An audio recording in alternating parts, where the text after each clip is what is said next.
Hello, कैसे हो आप सब? आप सभी का एग्जाम इंस्ट्रक्टर यूट्यूब चैनल पर हार्दिक स्वागत है। आज हम लेके आए फिर से अपने साइंस की क्लास के जो सामान्य विज्ञान है उनके क्वेश्चन के बारे में। और आज की क्लास हमारे रहने वाली किसके लिए? आर्मी वालों के लिए। ठीक है, तो आर्मी से रिलेटेड जितने भी क्वेश्चन पूछे जाएंगे साइंस में उससे रिलेटेड बात करेंगे। और आज अपना टॉपिक है पादप एवं जंतु जगत का वर्गीकरण। ठीक है, उसके ऊपर जितने भी आपके क्वेश्चन आएंगे उसके बारे में आज हम बात करेंगे। फर्स्ट ऑफ ऑल पहला अगर क्वेश्चन देखे तो पहला क्वेश्चन है अपने जीव विज्ञान की वर्गीकरण के पिता यानी father of taxonomy. Father of taxonomy किसको कहा जाता है? जीव विज्ञान के जो वर्गीकरण के पिता हैं वो फादर ऑफ टेक्सोनॉमी कौन होंगे? अरस्तु, कार्ल लिनियस, थियोफेस्ट या फिर वेइटेकर? कौन होगा? कौन होगा अपने किसका वर्गीकरण का पिता, जिसने वर्गीकरण का नियम दिया था? वर्गीकरण के पिता को क्या बोलते हैं? ये जो कार्ल लिनियस है इसको कैरोलस लिनियस भी बोला जाता है। Carolus Linnaeus.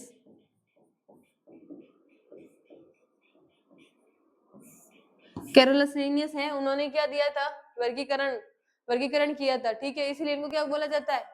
वर्गीकरण का पिता बोला जाता है। इनका नाम कार्ल लिनियस था, पर जो लैटिन भाषा में इन्होंने लैटिन भाषा ही अपने क्या चल रही थी, साइंस के अंदर लैटिन भाषा चल रही थी, तो लैटिन भाषा में अपना नाम क्या मतलब दिया?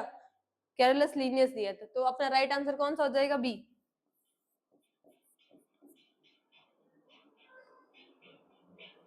नेक्स्ट बात करते हैं अपने वर्गीकरण की सबसे छोटी इकाई क्या है? वर्गीकरण की जो सबसे छोटी इकाई कौन सी है? कुल है, जगत है, जाति है या वंश है? सबसे छोटी इकाई कौन सी है वर्गीकरण की? आप लोग अपनी तैयारी को बरकरार रखें, अपनी तैयारी में बिल्कुल भी चूक ना होने दें और अपनी तैयारी को इतना उन्नति तक रखें या इतनी ऊंचाई तक रखें कि आपके क्वेश्चन अगर नींद में से भी उठा के पूछे तो उसका सडन आंसर आना चाहिए कि इसका आंसर ये था। तो अगर बात करें वर्गीकरण की सबसे छोटी इकाई कौन सी है? जाति। सी क्या है? राइट आंसर है। वर्गीकरण की सबसे छोटी इकाई कौन सी है? जाति है। नेक्स्ट बात करते हैं पंच जगत वर्गीकरण किसने दिया था? पंच जगत वर्गीकरण या पंच जगत प्रणाली भी बोल सकते हैं, किसने दिया था? 5 किंगडम क्लासिफिकेशन किसने दी थी? कैरोलस लिनियस ने, आर.एच. वेइटेकर ने, अरस्तु ने या गेगर मेडल ने? किसने दिया था? कार्लस लिनियस ने तो क्या दिया था? वर्गीकरण का सिद्धांत दिया था। जो पंच जगत है वो किसने दिया था? आर.एच. वेइटेकर ने।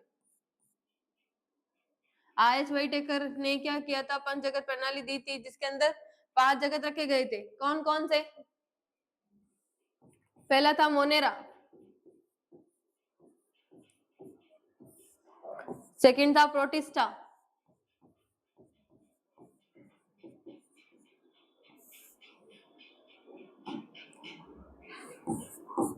प्रोटिस्टा, थर्ड था फंगाई,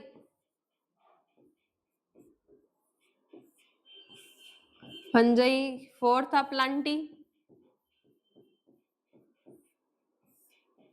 और फिफ्थ था एनिमेलिया।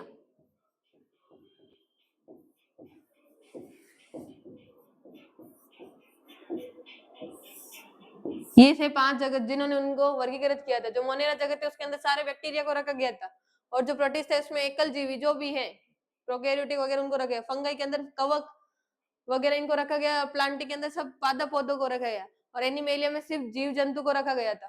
ठीक है, तो नेक्स्ट की बात करते हैं अपन। अगला क्वेश्चन, अमीबा और यूग्लिना को किस जगत में रखा गया है? अमीबा और यूग्लिना, अमीबा और यूग्लिना ना तो बैक्टीरिया है, ना पादप है और ना ही क्या है, अलग संग नहीं है ना, तो इसको किस में रखा गया? जो बैक्टीरिया है वो मोनेरा जगत में था, कवक नहीं है ये।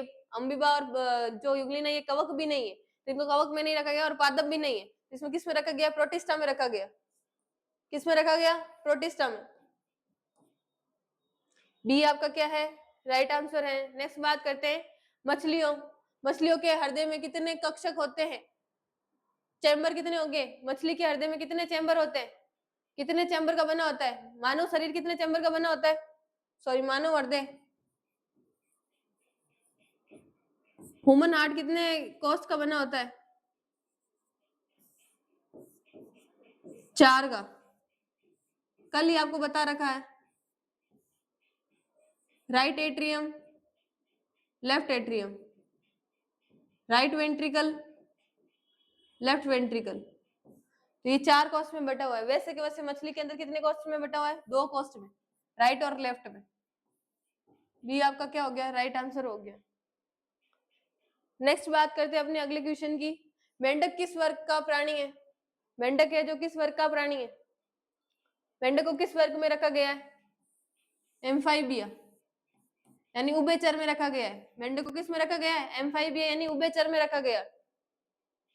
नेक्स्ट बात करते हैं अपना अगला क्वेश्चन। सरीसृप वर्ग का श्वसन अंग क्या है? सरीसृप जो वर्ग के होते हैं वो श्वसन अंग किससे, कौन सा अंग अंदर श्वसन लेने के लिए अंग, काम में कौन सा अंग लिया जाएगा? गलाफड़े लिए जाएंगे, त्वचा, फेफड़े या फिर श्वास नली? सरीसृप के अंदर कौन से लिए जाते हैं? फेफड़ों से ही लेते हैं, वो भी श्वास। ठीक है, सी आपका क्या हो गया? राइट आंसर हो गया। सांस फेफड़ों से ही ली जाती है। नेक्स्ट बात करते हैं अपने, सबसे बड़ा जीवित सरीसृप कौन सा है? सबसे बड़ा जीवित सरीसृप कौन सा है? अजगर है, कछुआ है, मगरमच्छ है, छिपकली है? कौन सा है? सबसे बड़ा सरीसृप है कछुआ। ठीक है, कछुआ क्या है? सबसे बड़ा सरीसृप है। नेक्स्ट बात करते हैं अपने क्वेश्चन की। उड़ने वाली छिपकली, क्या बोला है? उड़ने वाली छिपकली का क्या नाम है? डेको, केलोस्ट, हेलोडेर्मा या कैलिमेनियो? Sorry, chameleon. कैमिलियन है या हेलोडर्मा है? उड़ने वाली छिपकली का नाम होता है डेको, ट्रेको। ये क्या हो गया आपका? राइट आंसर हो गया। उड़ने वाली छिपकली कहाँ मिल पाई जाती है? प्रतापगढ़ जो जंगल है उसमें पाई जाती है। ठीक है, कहाँ पाई जाती है? प्रतापगढ़ के जंगल के अंदर उड़ने वाली छिपकली होती है। नेक्स्ट बात करते हैं पक्षी वर्ग की अस्थियां कैसी होती है? जो पक्षी होते हैं उनकी अस्थियां कैसी होगी? भाई पक्षी है, उड़ने के लिए अस्थियां तो हल्की होनी चाहिए। अपन तो नहीं उड़ रहे, अपनी अस्थियां हल्की थोड़ी, तो उनकी अस्थियां कैसी होगी? हल्की होगी, अंदर से खोखली होगी। ठीक है, तो कैसी होगी? खोखली और वायु से भरी हुई हल्की होगी, तभी तो वो उड़ पा रहे हैं। बी अपना क्या है? राइट आंसर है। नेक्स्ट बात करते हैं, सबसे छोटा पक्षी कौन सा है? सबसे छोटा पक्षी कौन सा है? गोरिया, कीवी, हिमिंग बर्ड या शुतुरमुर्ग? शुतुरमुर्ग सबसे बड़ा जीव है। ठीक है, तो सबसे छोटा कौन सा पक्षी होगा? सबसे छोटा पक्षी कौन सा है? Hamming bird. सी क्या हो गया आपका? राइट आंसर हो गया। नेक्स्ट बात करते हैं, नेक्स्ट अपना अगला क्वेश्चन। आर्कियोटेक्सिरिक्स किन दो वर्गों के बीच की कड़ी है? किन दो वर्गों के बीच की कड़ी है? आर्कियोटेप्रिक्स कौन से दो वर्गों के बीच की कड़ी है? मत्स्य, उभयचर, सरीसृप पक्षी, पक्षी व स्तनधारी या उभयचर व सरीसृप? किसके बीच की योजक कड़ी है?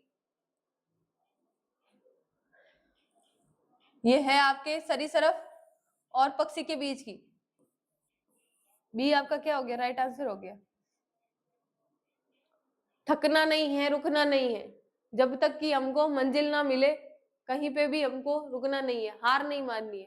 सफलता को सोच के चलो और इसी मेहनत और इसी जज्बे के साथ आप पढ़ते रहो। ठीक है, एक सफलता किसी की मोहताज नहीं होती, पर जिस दिन मिलती है ना उस दिन आपको ऐसा लगेगा कि हाँ आज हमने सच में जो चीजें पहले फील करी थी वो चीजें आज हमको मिल रही है। जब लोगों का नजरिया आपके लिए जब चेंज होगा ना, तब आपको खुद को पता चलेगा कि आपने क्या पाया है अपनी लाइफ में। और एक बार ये सोच के देखो, जो चीजें आप नहीं कर रहे हो और उसकी वजह से आपको जो सफलता नहीं मिली, तो आपकी लाइफ कैसी होगी। जब किसी के पास रुतबा होता है, उसकी वर्दी होती है, वो रुतबा ही अलग होता है। ठीक है, तो ये चीजें सोच के चलो और अपनी कंटिन्यू क्लास से लेते रहो। नेक्स्ट क्वेश्चन की बात करते हैं, मनुष्य का वैज्ञानिक नाम क्या है? ये तो सबको ही पता है, ये आप छोटी से छोटी क्लासों में पढ़ते आ रहे हैं। मनुष्य का वैज्ञानिक नाम क्या है? क्या नाम है वैज्ञानिक नाम? Rana tigrina, Felis domestica, Homo sapiens, Canis familiaris? क्या नाम है? अरे सबको पता है ना, होमोसेल्फियस है। होमो उसमें क्या है? वंश है, सॉरी होमो क्या है? वंश है, और इस पे सेल्फियस क्या है? जाति है उसकी। नेक्स्ट बात करते हैं अगला क्वेश्चन। सबसे बड़ा जीवित स्तनधारी जीव कौन सा है? सबसे बड़ा जीवित स्तनधारी, स्तनधारी जीव कौन सी है? हाथी है, जिराफ है, ब्लू व्हेल है या शेर है? कौन है? ब्लू व्हेल है। ब्लू व्हेल एक तरह की मछली होती है, ये सबसे बड़ी स्तनधारी होती है। मछलियों के अंदर स्तनधारी जो है वो कौन सी है? Blue whale. नेक्स्ट बात करते हैं अपने अगले क्वेश्चन की। केचुआ किस संघ का प्राणी है? कौन सा है इसका फाइलम? केचुए का फाइलम कौन सा है? आर्थ्रोपोडा, एनालिडा, मोलिस्का या प्रोटोजोआ? कौन सा है? इसका है एनालिडा। एनालिडा क्या है? इसका संघ है। ये सब चीजें आपको याद करनी पड़ेगी। संघ, वंश, कुल, ये सारी चीजें आपको याद करनी पड़ेगी। ये बिना पढ़े आपको याद नहीं होने वाली है। ठीक है, इसके लिए ऐसा नहीं कि इसको एक्सप्लेन करूं या कुछ करूं, ये सब संघ के नाम दे रखे हैं, वो नाम आपको याद करने पड़ेंगे। नेक्स्ट बात करते हैं अपनी अगली। जीव जगत का सबसे बड़ा संघ कौन सा है? जीव जगत का सबसे बड़ा संघ कौन सा है जिसके अंदर मानव भी आते हैं? कौन सा होगा? आर्थ्रोपोडा। आर्थ्रोपोडा सबसे बड़ा संघ है। सी आपका राइट आंसर है। नेक्स्ट बात करते हैं, ऑक्टोपस को किस संघ में रखा गया है? ऑक्टोपस को किस संघ में रखा गया है? ऑर्थ्रोपोडा, मोलिस्का, एनालिडा और सिलेनेट्रेटा, किस में रखा गया है? ऑर्थ्रोपस, सॉरी, ऑक्टोपस को। ऑक्टोपस एक तरह का क्या है? समुद्री जीव है। ठीक है, और समुद्री जीव को किस में रखा गया है?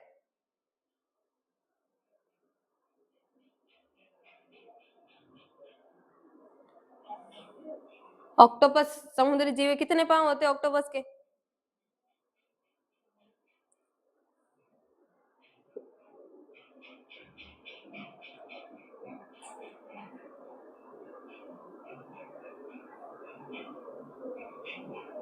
ऑक्टोपस के कितने पांव होते हैं? कितने पांव होते हैं ऑक्टोपस के? अरे ऑक्टोपस नहीं देखा क्या? ये इस तरीके का जीव होता है ना।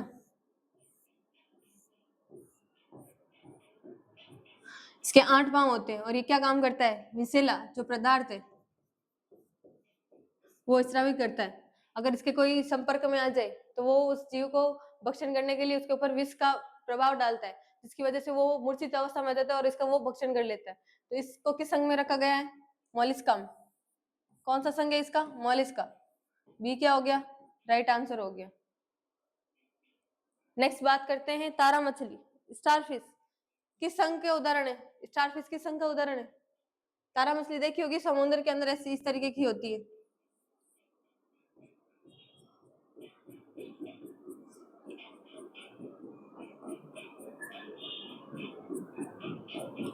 ये इस तरीके की मछली होगी समुद्र के अंदर पाई जाने वाली। तो ये किस संघ का उदाहरण है? इकाइनोमेटा, कार्नोमेटा, ऑर्थोपोडा, मोलिस्का और पोरीफेरा, किसका है ये? तारा मछली किसकी है? इकाइनोमेटा। ये क्या आ गया आपका? राइट आंसर आ गया। नेक्स्ट बात करते हैं, पादप जगत को मुख्य रूप से कितने भागों में बांटा गया है? शुरुआत में मैंने बताया था आपको, आरएच वेइटेकर ने क्या किया है? पंचजगत प्रणाली दी है। ठीक है, इसने क्या पूछा है? पादप जगत को कितने वर्गों में बांटा गया है? तो कितने वर्गों में बांटा है?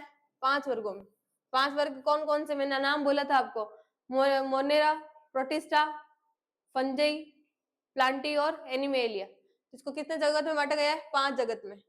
बी क्या हो गया आपका? राइट आंसर हो गया। नेक्स्ट बात करते हैं, शैवाल के अध्ययन को क्या कहा जाता है? शैवालों के अध्ययन को क्या कहा जाता है? माइकोलॉजी, फाइकोलॉजी, साइटोलॉजी, हिस्टोलॉजी, क्या कह लेंगे? हिस्टोलॉजी यानी उत्तकों का अध्ययन, साइटोलॉजी यानी सेल का अध्ययन, फाइकोलॉजी यानी शैवालों का अध्ययन। फंगई, फंगई से क्या बना? फाइकोलॉजी। बी क्या हो गया इसका? राइट आंसर हो गया। नेक्स्ट बात करते हैं अपना अगला क्वेश्चन, वनस्पति जगत का उभयचर किसे कहा जाता है? वनस्पति जगत है उसका उभयचर किसको कहा जाएगा? कौन है वनस्पति जगत का उभयचर? बायोफाइटा। कौन है? बायोफाइटा। बी क्या हो गया? राइट आंसर हो गया। ये सब चीजें आपको याद करनी पड़ेगी, इसमें कोई ऐसा नहीं है समझाने जैसा कुछ हो। चीजें सीधी एक 1 लाइनर क्वेश्चन आ रहे हैं और आपको धड़ाधड़ आंसर देने, तो उसके लिए आपको चीजें पहले से पढ़ी हुई होनी चाहिए। पहले चीजें अगर पढ़ी हुई है तभी आप आंसर दे पाओगे, ठीक है। और ये नहीं पढ़ी हुई है तो आप भले इसमें से ढूंढते रह जाओगे कौन सा किसका है। चीजें याद करनी पड़ेगी, उसको याद करने के लिए आपको खुद का दिमाग लगाना पड़ेगा। संघ कौन सा है, किसका संघ कौन से संघ में आता है, कौन सा जीव किसके संघ के साथ है, कौन सा किसका जगत है, ये सबको आपको क्या करना पड़ेगा, याद करना पड़ेगा। वर्गीकरण देखो एक बार चैप्टर, कुछ चीजें नहीं समझ आए तो आप कमेंट में लिख सकते हो कि ये चीजें हमको नहीं समझ आई, इसके बारे में एक्सप्लेन करो, ठीक है। नेक्स्ट क्वेश्चन देखते हैं अपना अगला। प्रथम सरल स्थलीय पादप किसे माना जाता है? प्रथम जो सफल स्थलीय पादप है, सॉरी पादप है, प्रथम जो सफल स्थलीय पादप है उसे किसको माना जाता है? बायोफाइटा, टेरिडोफाइटा, एंजियोस्पर्म या शैवाल? कौन है? टेरिडोफाइटा। बी क्या हो गया? राइट आंसर हो गया। नेक्स्ट बात करते हैं, संसार का सबसे ऊंचा पौधा वृक्ष कौन सा है? सबसे ऊंचा यानी सबसे लंबा पौधा कौन सा है? संसार का सबसे लंबा पौधा यानी कि ऊंचा पौधा कौन सा है? यूके यूकेलिप्टस, सिकोया, पीपल या बरगद? रेडवुड का नाम सुना है? रेडवुड सबसे लंबा पौधा होता है, सबसे ऊंचा पौधा होता है। तो सिकोया जिसको बोलते हैं ये सबसे ऊंचा और लंबा पौधा है। बी अपना क्या है? राइट आंसर है। नेक्स्ट बात करते हैं साबूदाना, सागो। साबूदाना है वो किस पौधे का बना हुआ है? किस पौधे के तने से निकलता है वो? पाइनस, साइकस, रेवेदार या चिड़? किससे निकलता है? जो तना होगा ना, जैसे कि ये तना है उस पौधे का, तो या कट लगाने से वो साबूदाने की ऐसे गुठली टाइप में बनती है, छोटे छोटे से दाने निकलते हैं। उस दानों को झाड़ के वो क्या किया जाता है, वो कलेक्ट किया जाते हैं, वो साबूदाने जो आप फास्ट में खाते हो, सेघार में खाते हो, ठीक है। और इसका एक दूसरा नाम क्या है? सागो। क्या नाम है? सागो। तो ये किस पादप पादप से निकलता है? ये साइकस के जो तना होता है, साइकस का जो तना है उस तने के ऊपर लगते हैं साबूदाना, ठीक है। बी क्या हो गया? राइट आंसर हो गया। नेक्स्ट बात करते हैं, विश्व का सबसे बड़ा पुष्प, सबसे बड़ा पुष्प कौन सा है? विश्व का सबसे बड़ा पुष्प कौन सा होगा? वुल्फिया, रेफलिसिया, कमल और गुलाब? कमल और गुलाब अपने नॉर्मल फूल है, ठीक है। और वुल्फिया सबसे छोटा पुष्प होता है। क्या होता है? सबसे छोटा पुष्प होता है। जो रेफलेसिया है वो सबसे बड़ा है। रेफलेसिया सबसे बड़ा है, तो बी अपना ये भी क्या हो गया? राइट आंसर हो गया। नेक्स्ट बात करते हैं, विश्व का सबसे छोटा पुष्प, अभी बताया था सबसे छोटा पुष्प कौन सा है? वुल्फिया। बी अपना ये भी क्या हो गया? राइट आंसर हो गया। नेक्स्ट बात करते हैं, मलेरिया की दवा कुनेन किस शैवाल के संबंधित है? सॉरी, शैवाल या पादप से संबंधित है? जो कुनेरिया बनती है दवाई, तो वो मलेरिया के अंदर किस पादप या किस शैवाल से बनती है? कोलेरेला, सिनिकोना की छाल से, या लेमिनेरिया से, या कारा से? किससे बनती है? ये आपको बता रखा है, आपको बता रखा है कौन सी है। सिनेकोन सिनेकोना की छाल से बनता है। किसकी छाल से बनेगा? सिनेकोना होगा, उसकी छाल से बनेगा। बी क्या हो गया? इसमें भी राइट आंसर हो गया। नेक्स्ट बात करते हैं अपने अगले क्वेश्चन की, अंतरिक्ष यात्रा। अंतरिक्ष यात्री में जाते हैं तो वो भोजन के समय कौन सा शैवाल खाने के लिए उपयोग में लेते हैं? उसमें भी क्या है, जब अंतरिक्ष में जाते हैं तो छोटे छोटे से गोले लेके जाते हैं। खाना वहां पचेगा नहीं, क्यों नहीं पचेगा? क्योंकि वहां ऑक्सीजन की कमी है। ऑक्सीजन की कमी की वजह से क्या नहीं हो रहा? डाइजेशन सही नहीं हो रहा, और डाइजेशन सही नहीं होने की वजह से इंसान ना तो वो भूखा रहेगा और ना उसको क्या ऐसे न्यूट्रिशन पहुंचेगी, ठीक है। खाना भी नहीं पचेगा तो वो क्या होगी, उसको वॉमिटिंग आने लग जाएगी। तो उस समय क्या लेके जाते हैं? एक कोई सवाल होता है, ठीक है, फंगई जैसा बनी हुई गोली होती है, वो लेके जाते हैं, वो खाते हैं। प्रोटीन की भी छोटी छोटी सी गोली लेके जाते हैं, उसको खा के क्या करते हैं? सर्वाइव करते हैं। तो वो कौन सा सवाल है जो अंतरिक्ष के अंदर भोजन के रूप में काम में लिया जाएगा?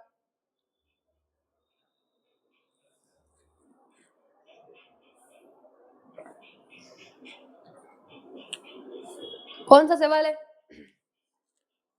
कारा है, कोलेरेला है, उल्वो है, या सरगासम, सॉरी सरगासम है? कौन सा है? जो अंतरिक्ष में ले जाने वाला होगा वो कोलेरेला होगा। अंतरिक्ष के अंदर उसकी खुद की ट्रेनिंग होती है। देखो, ऐसा नहीं कि डायरेक्ट उसको अंतरिक्ष में भेज रहे हैं, गोले दे दिन के खा लेना और हो जाएगा, ऐसा नहीं होता। 1 महीने पहले से प्रैक्टिस करवाई जाती है। वो गोले 1 महीने पहले से दी जाती है कि आप इसको लेके सर्वाइव रह सकते हो कि नहीं रह सकते, या इसकी वजह से कोई एलर्जी तो नहीं है। तो ये चीजें सब पहले ट्रेनिंग के अंदर करवाई जाती है। 1 महीने तक उनको प्रोटीन की गोलियों पे और ये जो सवाल है कोलेरेला इसके ऊपर रखा जाता है कि वो सर्वाइव कर सकते हैं कि नहीं कर सकते, किस चीज की कमी आ रही है उनके अंदर, या इनसे कोई एलर्जी तो नहीं हो रही। ठीक है, ये सब चीजें तमाम चीजों को ध्यान में रख के फिर बाद में उनको क्या किया जाता है, ट्रेंड करके फिर अंतरिक्ष में भेजा जाता है। नेक्स्ट बात करते हैं बंगाल का आतंक। बंगाल का जो आतंक है वो किस पौधे को कहा जाता है, किस पौधे को कहा जाएगा, किस जलीय पौधे को कहा जाएगा? कमल को, जलकुंभी को, हाइड्रीला को, या फिर शैवाल को, किसको कहा जाएगा? ये कहा जाएगा आपके किसको, जलकुंभी। जलकुंभी को कहा जाता है क्या, बंगाल का आतंक। ठीक है, नेक्स्ट बात करते हैं पादप जगत का सबसे कम विकसित समूह कौन सा है, जो सबसे कम विकसित हुआ है समूह कौन सा है पादप जगत का? Thallophyta, Bryophyta, pteridophyta, angiosperm. आवर्त बीजी अनावर्त बीजी सुना है ना, आवर्त बीजी को एंजियोस्पर्म बोलते हैं। ठीक है, तो जो कम विकसित पादप है वो कौन सा है, थैलोफाइटा। कौन सा है, थैलोफाइटा, ए राइट आंसर हो गया। नेक्स्ट बात करते हैं कवक, फंगई की कोशिका भित्ति किसकी बनी होती है? फंगई की कोशिका भित्ति किसकी बनी होती है? सेलुलोज की, काइटिन की, प्रोटीन की या वसा की? किसकी बनी होगी? काइटिन की बनी होती है। बी आपका राइट आंसर है, काइटिन की बनी होती है। नेक्स्ट बात करते हैं रेशम के कीट का, रेशम के कीट का पालन करना क्या कहलाएगा, क्या कहलाता है? एपीकल्चर, सेरिकल्चर, पिसिकल्चर या विटिकल्चर, क्या कहलाएगा? रेशम की कीट का क्या कर रहे हैं, पालन कर रहे हैं। ठीक है, तो उसको क्या बोले, सेरिकल्चर बोलते। क्या बोलते हैं, सेरिकल्चर। बी आपका क्या हो गया, राइट आंसर हो गया। नेक्स्ट बात करते हैं अपनी अगले क्वेश्चन की। मधुमक्खी पालन का अध्ययन क्या कहलाता है? मधुमक्खी के पालन का अध्ययन क्या कहलाता है? सेरिकल्चर, एपीकल्चर, हॉस्टिकल्चर या पिसिकल्चर, क्या कहलाएगा? मधुमक्खी पालन को कहलाता है एपीकल्चर। बी क्या है, राइट आंसर है। अरे ये सब चीजें आपको याद रखनी पड़ेगी। बोरियत भरी क्लास मत देखो कि बोरियत से भरी हुई क्लास है आज, नहीं है, आपको सारी चीजें याद करनी पड़ेगी। ये चीजें याद नहीं करोगे तब तक आपको कुछ समझ नहीं आने वाला। 1-2 बार पढ़ो इन चीजों को और रिपीट करो कि ये चीजें कौन से किस संघ की है, कौन से पालन में क्या आता है, उसके अकॉर्डिंग आपको सारी चीजें याद हो जाएगी। ठीक है, नेक्स्ट बात करते हैं अपने अगले क्वेश्चन की। जोक, जोक किस संघ का प्राणी है? लीच है जो किस संघ का प्राणी है? कौन सा संघ का है? आर्थ्रोपोडा, एनालिडा, मोलिस्का या प्रोटोजोआ, किसका है? जोक किसका है? आर्थ्रोपोडा, एनालिडा, मोलिस्का या प्रोटोजोआ? ये है एनालिडा। कौन से संघ का है? एनालिडा का। बी आपका क्या हो गया, राइट आंसर हो गया। नेक्स्ट बात करते हैं बिच्छू और मकड़ी किस संघ का उदाहरण है? बिच्छू और मकड़ी किस संघ का उदाहरण है? बिच्छू और मकड़ी किस में आएगा? एनालिडा में, आर्थ्रोपोडा, मोलिस्का और सिलेंटेटा किस में आएगा? ये आएगा आर्थ्रोपोडा में। 20 का भी क्या हो गया, राइट आंसर हो गया। नेक्स्ट बात करते हैं जंतु जगत में सर्वाधिक संख्या किसकी होती है? जंतु जगत में सर्वाधिक संख्या किसकी होती है? स्तनधारियों की होती है, पक्षी की होती है, कीट या इंसेक्ट की होगी या मछली की होगी? जंतु जगत में हमेशा कीट सबसे पहले आते हैं और सबसे ज्यादा संख्या उनकी होती है, कीटों की, यानी इंसेक्ट की। सी आपका क्या हो गया, राइट आंसर हो गया। नेक्स्ट बात करते हैं अपना अगला, घोंगा, स्नेल और सिप किस संघ के अंतर्गत आते हैं? दोनों किस संघ के अंतर्गत आते हैं? ऑर्थोपोडा, मोलस्का, एनालिडा या फिर इनोकार्मोटा, किस में आएगा? घोंगा और सरीसृप हमेशा आते हैं मोलिस्का में, मोलिस्का में आते हैं। बी इसका क्या हो गया, राइट आंसर हो गया। अगला क्वेश्चन, द्विनाम पद्धति के जनक कौन है? द्विनाम पद्धति के जनक कौन है? डार्विन, लीनियस, लैंडमार्क या अरस्तु? लीनियस। कौन है? लीनियस, कार्ल लीनियस या फिर कैरोलस लीनियस। ये क्या है? द्विनाम पद्धति के जनक है, इन्होंने द्विनाम पद्धति दी थी। द्विनाम पद्धति का क्या मतलब था? द्विनाम पद्धति की यानी कि उससे एक जंतु के 2 नाम होंगे, एक तो पहला उसका शब्द होगा वंश का, दूसरा होगा उसका जाति का। ठीक है, और उनके नियम भी दिए थे कि जब ये नाम लिखे जाएंगे तो तिरछे शब्द में लिखे जाएंगे और जो अगर तीसरे शब्द नहीं लिख सकते तो उसके नीचे अंडरलाइन होनी चाहिए। दूसरा क्या नियम था, इनका जो पहला अक्षर है, जो वंश का पहला अक्षर है वो हमेशा कैपिटल लेटर में, जो इंग्लिश का कैपिटल लेटर है उसमें लिखा जाएगा बड़े अक्षरों में, और जो उसका जाति का है वो छोटे अक्षरों में लिखा जाएगा। ठीक है, ये नियम थे द्विनाम पद्धति के। नेक्स्ट क्वेश्चन की बात करते हैं। स्तनधारी वर्ग में निषेचन होता है, किससे होता है? बाहरी जल में, शरीर के भीतरी हवा में, या कहीं नहीं भी नहीं, इनमें से कोई में भी नहीं। स्तनधारियों में हमेशा शरीर के अंदर होता है निषेचन, इंटरनल क्या होगा, फर्टिलाइजेशन होगा। बी इसका भी क्या हो गया, राइट आंसर हो गया। स्तनधारियों में तो बाहर ही होता है। और स्तनधारी तो देखो जीव जंतु स्तनधारियों में आते हैं। ठीक है, अगला नेक्स्ट क्वेश्चन की बात करें अपन, व्हेल मछली किस वर्ग के अंतर्गत आती है? व्हेल मछली किसके अंतर्गत आती है? बताया था आपको, सबसे बड़ी जो स्तनधारी है वो कौन सी है? व्हेल मछली है। तो ये किस में आएगी? स्तनधारियों में आएगी। बी क्या हो गया, राइट आंसर हो गया। ठीक है, आज के तमाम क्वेश्चन जो भी आपको समझ नहीं आए आप उसके बारे में पूछ सकते हो, और अपनी कंटिन्यू निरंतर प्रयास करते रहो, और आगे की क्लास भी आप कंटिन्यू देखते रहो। ठीक है, ये क्लास अगर आपको पसंद आई हो तो लाइक करें, शेयर करें, सब्सक्राइब करें, और अगर कुछ भी आपके पूछना हो तो कमेंट कर सकते हैं आप किसी भी क्वेश्चन के बारे में। बाकी मेहनत करते रहे, प्रयास करते रहे। जय हिंद।